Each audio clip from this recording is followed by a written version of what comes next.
धन्यवाद। पुस्तक लोकार्पण समारोह और इस कीर्ति चर्चा के अवसर पर मंच पर विराजमान आज की अध्यक्षता कर रहे आदरणीय डॉक्टर अशोक प्रियदर्शी सर, गुरुवर डॉक्टर रघुभूषण सर, डॉक्टर माया प्रसाद मैम, महादेव दा,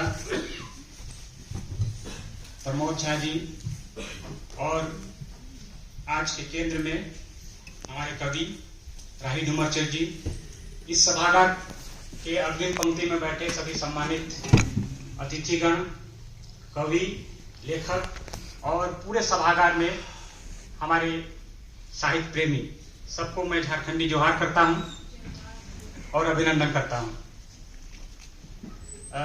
गाडा टोला जो शीर्षक है ये अपने आप में रोचक है और एकदम नया है, और मुझे लगता है कि जो कवि हैं जिस परिवेश से आते हैं उस परिवेश की ये खूबी है संथाल परगना, और यह प्रमंडल अपने आप में जुदा है। और गाडा टोला भी इस रूप में, इस शीर्षक पर अगर हम बात करते हैं तो बिल्कुल अलग तरह का ये शब्द है। कई ऐसे शब्दावलियां हैं इस संग्रह में, मैं जब पढ़ रहा था कई ऐसे शब्दावलियां हैं जिससे हम पहली बार रूबरू हो रहे होते हैं, और खास करके जो हमारे युवा साथी हैं जो 21वीं सदी में अभी चीजों को देख रहे हैं, उनके लिए ये बहुत सारे शब्द नए होंगे, अजनबीयत रखते होंगे, लेकिन जब भी आप इनकी कविताओं पे उतर जाते हैं, एक पाठक के रूप में जब इस कविताओं में आप भ्रमण करते हैं तो वो सारी चीजें धीरे धीरे परत दर परत खुलती जाती हैं, और जो भाव संसार है वो दिखने लगता है कि आखिरकार इन शब्द के अर्थ क्या है। खास करके गाडा टोला, संथाली शब्द, संथाली, मुंडारी, हो, खड़िया, ये सब आस्ट्रिक परिवार की भाषाएं हैं, और गाडा का अर्थ यहाँ शब्द में नदी ही है। तो नदी टोला, तो नदी टोला शब्द एक साधारण शब्द नहीं है, यह एक सांस्कृतिक दस्तावेज भी है। अभी तक हम जानते थे मुंडारी में, मुंडाओं में गीती होड़ा एक सांस्कृतिक केंद्र की बात होती थी, घूमकड़िया को लोग जानते थे धूमकड़िया के रूप में, लेकिन ये भी एक ऐसा स्थल है, ऐसी जगह है गाडा टोला जो प्रत्येक गांव में है। मैं गांव की बात कर रहा हूं क्योंकि तथाकथित तौर पर हम शहरी हो गए हैं, तो जब मैं नई पीढ़ी है उसको देखता हूं तो वो गांव से बिल्कुल दूर है। तो सबसे पहले आप गांव को देखते हैं, और गांव में, प्रत्येक गांव में, जो कि कवि भी लिखते हैं कि एक चेतान टोला है और एक लातार टोला है, गाडा टोला में भी। तो ये चेतान और लातार ये सब संताली शब्द हैं, और ऐसे शब्द हमारे लिए भले ही अनजान से लगे, लेकिन ये नई शब्दावलियां हैं और ये नए रूप में आए हैं, और इसको हमें स्वागत के रूप में लेना चाहिए। हालांकि मैं राही डुमरचंद जी की कविताओं को प्रेम और प्रकृति, ये दोनों के साथ अद्भुत मिश्रण के रूप में देखता हूं। हालांकि ये पहले कवि नहीं है जो प्रेम और प्रकृति पर लिख रहे हैं, इससे पहले भी हम सुमित्रानंद पंत को जानते हैं। जब हम आधुनिक काव्य की बात करते हैं, जो कहते हैं सुंदर है विहग सुमन सुंदर, मानो तुम सबसे सुंदरतम, यही परंपरा हम केदारनाथ अग्रवाल में भी देखते हैं, शमशेर बहादुर सिंह की कविताओं में भी, जब वो कहते हैं पेड़ जो है हमारे अग्रज, या विलियम वर्ड्सवर्थ की बात होती है। तो कई ऐसे परंपराएं हैं जिन परंपराओं के बाद हम इधर 21वीं सदी में राही डुमरचंद जी को देखते हैं। तो झारखंड में इधर पिछले 2 दशकों में एक आवाजाही हुई है, खास करके कवियों की, और उसमें से एक नया नाम राही डुमरचंद है। मैं उनको बहुत बहुत स्वागत और अभिनंदन और खास करके साधुवाद देता हूं। ये जिस संग्रह में इन कविताओं की ओर हमारा खास करके ध्यान आकर्षण करते हैं, उसमें विस्थापन भी है, उसमें अतिक्रमण भी है, उसमें निर्वासन की भी पीड़ा है, इसमें कई ऐसे घाव हैं जो बेहद दर्दनाक हैं। लेकिन साथ ही साथ राही जी की कविताओं में जो प्रकृति चित्रण है, वो प्रकृति चित्रण इनकी कविताओं में नहीं है, बल्कि प्रकृति के उन तमाम जो उपालंब है, प्रकृति के जितने भी साधन हैं या कहेंगे जो पंच तत्व है, वहीं से इनकी कविता निकली है, उन वादियों से निकली हुई है। वो वादियां जो स्वच्छंद है, जो सहज है, जो निर्मल है, कहीं बनावटी नहीं है, जो अपनी जो है स्वच्छता के लिए हम जानते हैं, वो सभी कविताएं इनकी जो है इनका संग्रह में है। इसमें कुल 44 कविताएं हैं और इन 44 कविताओं से जब हम गुजरते हैं तो अलग अलग जो है रंगों से हम सराबोर हो जाते हैं। लेकिन कुछ ऐसी कविताएं हैं जिसमें मैं एक समान देखता हूं, खास करके भाषाई दृष्टिकोण से। जो शीर्षक है गाड़ा टोला या शाल घाटी या बांध कोय या बांस लोई या हुदहुदी नदी, सरई फूल, असुर हेमरोम, अमित मरांडी, एदेल किस्कू, हिम्बो कुजू, हेनामय, दुमका, दारे उमूल जैसी कविताएं एक खास शीर्षक लेकर के आते हैं और इन कविताओं में कवि एक अलग जमीन तैयार करते हैं और वो जमीन जिस पर वो टिके रहते हैं, जिस पर वो खड़े होते हैं और इस उम्मीद के साथ कि हम झारखंड को उस रूप में प्रस्तुति दें। और सही मायनों में इनकी कविताएं पूरे झारखंडी व्यक्तित्व हैं, पूरे झारखंडी अस्मिता को लेकर आती हैं, जिसमें प्रेम भी है, जिसमें गुलाम भी है, जिसमें सौंदर्य भी है और ये श्रम का सौंदर्य है जिसको हम इनकी कविताओं में देखते हैं। खास करके जो इनकी कविताओं में बिंब और उपमाओं का, भले ही इन्होंने नहीं सोचा होगा कि ये जो है आचार्यत्व के रूप में अपनी कविताओं में के रूप में वो आ रहे हैं, ये कविताओं को लेकर जब वो आ रहे होते हैं तो उनको जरा भी ये भान नहीं हो रहा होगा कि रीतिकालीन जो आचार्यों की परंपरा है उस परंपरा के रूप में ये आ रहे हैं। लेकिन अनायास ही ये सारे जो बिंब और उपमाएं हैं ये उनका इस तरीके से संसार का निर्माण कर रहे हैं जिसको हम इस हिंदी साहित्य में, खास करके आधुनिक हिंदी कविता में पहली बार देख रहे हैं। तो ये जो है कवि ने अपनी अभिव्यक्ति के लिए जिन शब्दों को प्रयोग किया है ये एक अलग संवेदना लोक का निर्माण करती हैं। न सिर्फ संवेदना लोक का निर्माण करती हैं बल्कि कुछ ऐसे अनछुए पहलू की ओर भी हमारा ध्यान आकृष्ट करती हैं जो मुझे बरबस अज्ञे जी याद आते हैं। और अज्ञे जो अपने तरीके के एक पहले कवि हैं वो बरबस ही याद आते हैं, खास करके जो प्रेम परक कविताएं हैं। बहरहाल मैं ये संपूर्ण संग्रह को दो हिस्से में देखूंगा, एक प्रकृति और दूसरा प्रेम। खास करके जब गाड़ा टोला की बात आती है तो गाड़ा टोला, जैसा मैंने कहा कि गाड़ा टोला में कई ऐसे सांस्कृतिक जो गतिविधियां हैं उनके भी दर्शन होते हैं। यहाँ हम बहुत सारे सूचनाओं को पाते हैं, यहाँ बहुत सारे जो हलचल होती है गांव में या सामाजिक चाह को लेकर के या सांस्कृतिक जो समरसता है उसको लेकर के, ये सारी चीजें यहाँ हैं। तो गाड़ा टोला महज एक वो टोला नहीं है जहां नदी बहती है।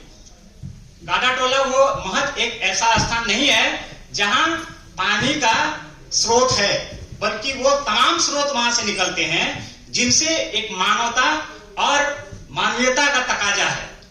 तो यह एक महत्वपूर्ण विषय है, इस पर उस रूप में भी बहस किए जाने के लिए यह कविता महत्वपूर्ण है, जिसमें अगर मैं दो चार पंक्ति आपके समक्ष उद्धृत करता हूं कि हर गांव में अमूमन होता है, था एक गाड़ा टोला, कभी कभी दो भी, चेतान गाड़ा टोला, लातार गाड़ा टोला, नदी आते जाते सब बोलते बतियाते गुजरते थे गाड़ा टोला में। सबसे ज्यादा रौनक होती थी गाड़ा टोला में। तो ये जो रौनक है, इस रौनक के दूसरे पक्ष की ओर भी ये कहते हैं, जिसमें वो कहते हैं कि फिर पुरखे बास्ती चला गया मिजोरम, देवीलाल हेम्ब्रम कश्मीर, एदेल किस्कू असम, बेदे टूडू बंगाल। इस तरह जीवन बचने के जुगत में छोड़ते गए गाड़ा टोला सब एक एक कर। अब वहां एक गांव आबाद है जिसमें कोई संथाल नहीं है, जो झारखंड की सबसे बड़ी आबादी संथाल, और दुमका जो उपराजधानी है वहां अब कोई संथाल नहीं है। तो ये एक ऐसी कविता है जिसमें वेदना है, पीड़ा है और एक अवसाद है, और इससे गुजरते हुए तनिक भी नहीं लगता है कि कवि जो है इस रूप में हमें बताते हैं। लेकिन इस कविता से जैसे हम गुजरते हैं, आरोह अवरोह ये दोनों चीजें बराबर चलते हैं। साथियों, इनकी कविताओं में विस्थापन का दर्द है और इसके साथ ही जो अतिक्रमण है, जिसको हम देख रहे हैं, झेल रहे हैं। और ये कविताएं जितने संजीदे लगते हैं उतने ही ये स्पंदित भी करने वाले हैं और विचार उत्तेजना को भी बढ़ाते हैं।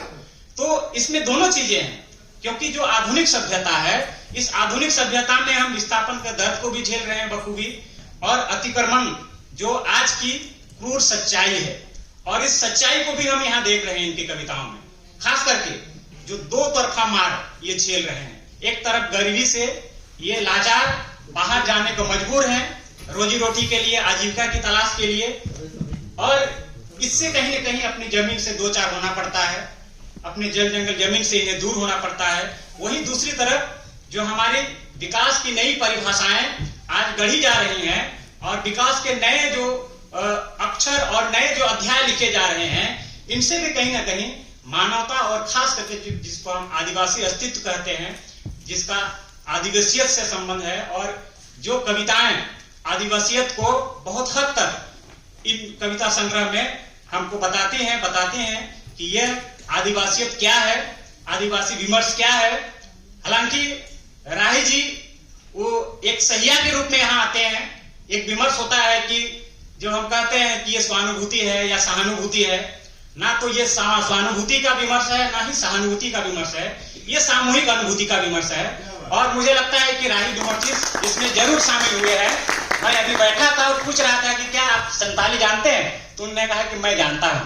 तो मुझे बहुत ही अच्छा लगा कि ये व्यक्ति सिर्फ हवा हवा में बात नहीं कर रहे हैं, ये अगर गरीबी की बात कर रहे हैं तो वहां ये गरीबी उस स्थिति को देखते हैं, उसमें ये शामिल होते हैं, उस पर्व त्योहार में ये अपने आप को देखते हैं, क्योंकि सामूहिकता ही आदिवासियत का एक सबसे बड़ा उदाहरण है। सामूहिकता ही आदिवासी विमर्श का सबसे महत्वपूर्ण जरिया है।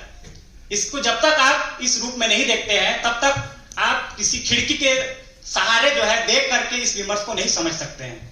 तो मुझे लगता है कि इसलिए कहीं ना कहीं एक प्रश्न उठता था कि राही विमर्शित खुद उस वर्ग से नहीं है, फिर भी उस रूप में इन चीजों को इस रूप में कैसे देख सकते हैं।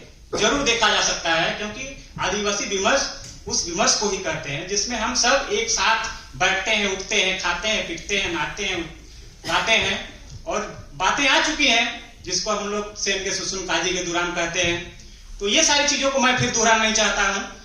तो ये जो अस्तित्व की बात हो रही है, जिसको हम अमित मरांडी एक कविता है, इसके जरिए हम उन चीजों को देख सकते हैं।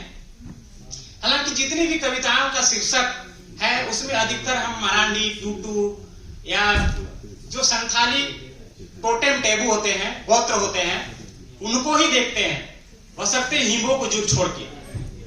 यानी अधिकतर जो पात्र आए हैं यहाँ वो संथाल हैं और संथाली समुदाय से आते हैं। हिम्बो कुजुर ही एक ऐसा चरित्र है जो उरांव जनजाति से आते हैं। तो अधिकतर इनका जो ध्यान रहा है, जिस विमर्श की मैं बात कर रहा हूं, वो संथाल को लेकर के है, संथाल आदिवासी को लेकर के है। हिम्बो कुजुर छोड़ करके मुझे लगता है कि सारी चीजें थोड़ी अलग हैं। अमित मरांडी कविता के जरिए हम जिस विकास को देख रहे हैं वो इस रूप में देखते हैं कि जिनके घरों में बांध कर नहीं रखे गए जानवर कभी, जिन्हें भरोसे के व्यापारियों ने मजबूर किया जाने को ऐसी जगह जहां से लौट कर नहीं आ पाए कभी, आजकल नहीं पता अमित कहाँ है, सिवाय उसकी माँ की सुनी आंखों के उसका कोई ठिकाना नहीं मिलता मुझे। ये पंक्तियां सहज ही जो बेपरवाही है उसको लक्षित करते हैं। साथियों, इनकी कविताएं, जैसा आदिवासी और आदिवासी परंपरा की बात है, तो आदिवासियत के संरक्षण को बढ़ाने सीधे तौर पर बाजार भेद और उनकी जो उपजी हुई परिस्थितियां हैं उससे मुठभेड़ करती हैं। खास करके हिम्बो कुजुर, जिसको मैं अंतिम जो दो पंक्तियां हैं उनका उदाहरण मैं दे रहा हूं। आज हिम्बो कुजुर को उनके ही गांव की लावा नदी से बालू ढोने वाली एक अनजान ट्रक नई पक्की बनी सड़क पर कुचलकर चली गई। तो ये जो कुछ ऐसे उदाहरण है विकास के नाम पर, जिसको हम हिम्बो कुजुर कविता के जरिए देख सकते हैं। साथियों, राही जी अपनी कविताओं के माध्यम से जीवन के विविध पहलुओं का उजागर करते हैं और साथ ही साथ जो है जो तथाकथित आधुनिक सभ्यता है उसको किस तरीके से गढ़ा जा रहा है, इसको कागज की लेखी कविता के जरिए हम समझ सकते हैं, जिनमें वो कहते हैं कि यही तो दिक्कत है तुम लोगों की। कहा रिमिल टूडू ने, ज्ञान को तुमने किताबों में बंद कर दिया और किताबों को अलमारियों में। गीत जो मिलकर गाए जाने थे उन्हें लिपिबद्ध कर सुरों की बहान में मुब्तला हो गए। बताओ, गीतों के आयोजन को तुम लोग सुरों का महासंग्राम कहते हो। ये जो कुछ ऐसी पंक्तियां हैं जो हमें सोचने को विवश करती हैं कि क्या संगीत महासंग्राम है, क्या संगीत उलगुलान है। कई ऐसे बिंदु हैं जिनको हम इन पंक्तियों के द्वारा जो है उस पर विमर्श कर सकते हैं। विमर्श का एक नया नजरिया हो सकता है। मेरे व्यक्तिगत रूप में मैं इस रूप में इसको देखता हूं। साथियों, प्रकृति के साथ साथ जो अत्याचार व्यभिचार हुए हैं, जो अनाचार हुए हैं, जो अन्याय हुए हैं, इन तमाम अत्याचार के बावजूद भी कवि के मन में कोई वैमनस्य का भाव नहीं है। जो इन कविताओं के दौर से हम गुजरते हैं, कोई बदले की भावना नहीं है कि प्रकृति से काट छाट हुआ है, उसके बदले में उसको सजा दी जानी चाहिए, ऐसी कुछ नहीं है। कवि कहता है कि कोई अहित ना होगा, बस प्रकृति की इतनी सी इच्छा है, कोई अहित नहीं होगा, बस प्रकृति की इतनी इच्छा है। बस हो सके तो अगली बार जब धूप में निकलो अपने बच्चों को इमारत की छांव और पेड़ की छांव में फर्क करना सिखाना, जिसको पड़ोसी पत्थर कविता में भी हम लोग देख चुके हैं एक रूप में। तो साथियों, यही मानवता का तकाजा है, यही जीवन की अनिवार्यता भी है और यही मनुष्यता है जिसको चंडीदास ने कहा सदार उपरे मानसत्व। तो मैं देखता हूं कि साहित्य वही सत्यता की बात करते हैं और इस काव्य संग्रह में भी वो सारी चीजें हैं, वो तमाम चीजें हैं। एक दूसरा पक्ष जिसको लेकर के मैं बात रखूंगा और वो है प्रेम का। और प्रेम अपने आप में एक बहुत व्यापक शब्द है जिसको परिभाषित करना हमारे लिए तो ये बहुत ही कठिन है, असंभव है कहेंगे, क्योंकि प्रेम एक साधना है। यदि कर पाए तो भक्ति है, समझ गए तो शक्ति है और डूब गए तो मुक्ति है।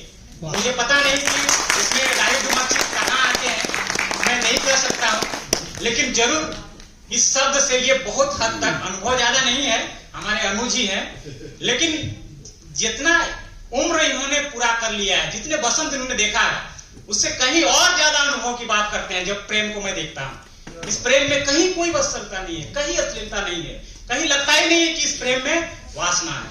ये प्रेम बिल्कुल शुद्ध है, उस प्रकृति की तरह, उस सारे पत्ते की तरह जिसमें कहीं कोई कुछ लिबास नहीं है, कहीं कोई बनावटी नहीं है। साथियों, डुमरचंद प्रेम के अद्भुत कवि हैं, इस रूप में भी देखा जाना चाहिए। उनके कविताओं में अगर विमर्श किया जाए तो यहाँ प्रेम की उपस्थिति पारंपरिक फैशन के रूप में नहीं है। यहाँ इनके यहाँ फूल कोई गुलाब फूल रूप में नहीं है जो दिखावा करे, गमले में सजने वाले फूल नहीं है, ये स्वच्छंद वातावरण में पलने वाले ये फूल है जिसको वो पलाश रूप में देखते हैं, जिसको वो महुए की गंध के रूप में महसूस करना चाहते हैं। ये प्रेम है इनका, जिस पर हम बात कर ही चुके हैं। समय कम है, बहुत कुछ कहना था इनके कवि सौंदर्य को लेकर के। इसका एक नया जो सौंदर्य है ना, इस सौंदर्य से मैं बहुत कुछ जो है प्रभावित हुआ हूँ, बहुत कुछ इनसे नहीं मिला हूँ, लेकिन इनके कविताओं से जब रूबरू होता हूँ, पहले भी पढ़ता रहा हूँ, कवि सौंदर्य एकदम अनूठे अंदाज के हैं। जिस प्रकार मैंने आज्ञा की बात कही, उन्होंने प्रेम को कलगी बाजरे की कहा, इन्होंने भी प्रेम को उन चीजों से नहीं कहा। ना तो उन्होंने चंद्रमा की बात कही, ना चंपा, ना कली, ना तारा, बल्कि इन्होंने वो खुशबू की बात कही जो हमारी सौंधी सौंधी महक को, हमारी झारखंडियत को, हमारी झारखंडी अस्मिता को दर्शाती है, वो महुए की गंध। तो आज के युवा महुआ देखा ही नहीं है तो महुए के गंध कहां देखेंगे। तो साथियों, ये बहुत महत्वपूर्ण है, इसीलिए मैंने कहा कि एक सवाल भी उठता है कि ये ऐसे शब्दों को लेकर के आते हैं, इसमें एक खतरा भी है, इसमें एक आउटलुक होने का डर भी है कि कहीं हम रास्ते से भटक ना जाएं।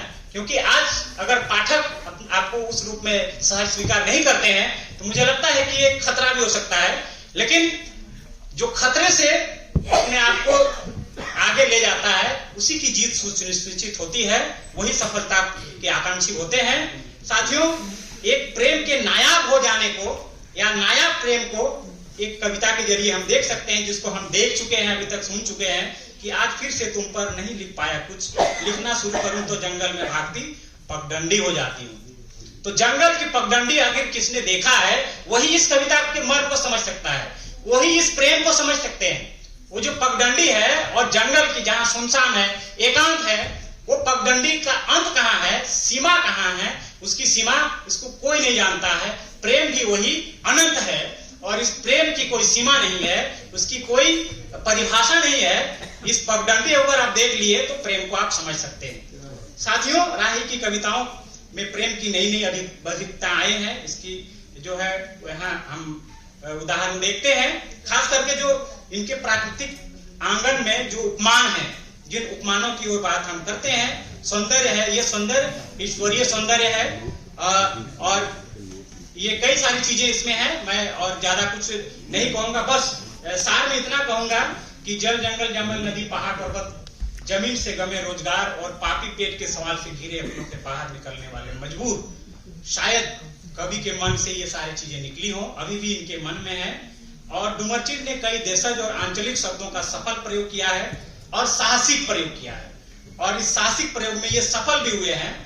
भाव के स्तर पर इनकी व्यापकता इतनी ज्यादा है कि जैसा मैंने कहा कि प्रश्न उठ जाता है कि आम साधारण पाठक के लिए ये कैसी प्रतिक्रिया होगी, किस तरीके से वो इनको सर आंखों बिठाएंगे, क्योंकि इसमें कई सारे ऐसे खतरे हैं और उन खतरों से जो है ये बखूबी आगे बढ़ने की हिमाकत रखते हैं।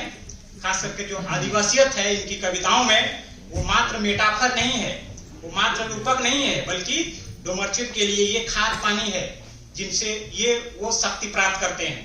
खास करके जो मिथक हैं, जो जनश्रुतियां हैं, जो लोक कथाएं हैं, लोक परंपराएं हैं, ये सारे सवाल ये टूल्स की तरह करते हैं और ये इनके काव्य पक्वता को स्पष्ट करते हैं।